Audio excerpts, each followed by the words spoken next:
আজকের রান্নাটা আমার বরের খুবই পছন্দ। এখানে পাঁচমিশালি সবজি আছে, আলু, গাজর, কুমড়ো, বেগুন, বরবটি, সব সবজিগুলো ভালো করে কেটে ধুয়ে নিয়েছি। আর রয়েছে পুঁই শাক।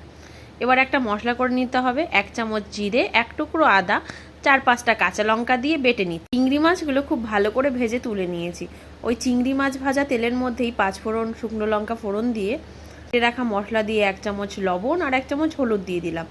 এবার কেটে রাখা সবজিগুলো সব দিয়ে দিচ্ছি।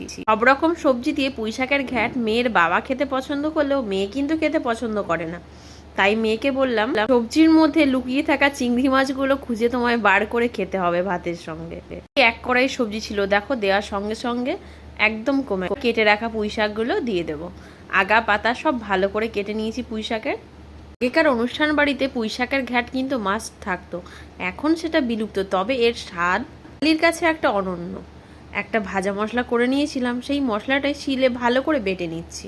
এই রান্নাটায় কোনো রকম জলের প্রয়োজন নেই। 5 থেকে 10 মিনিট ভালো করে রান্না করে নিয়েছি। দেখো সবজিগুলো মজে গেছে।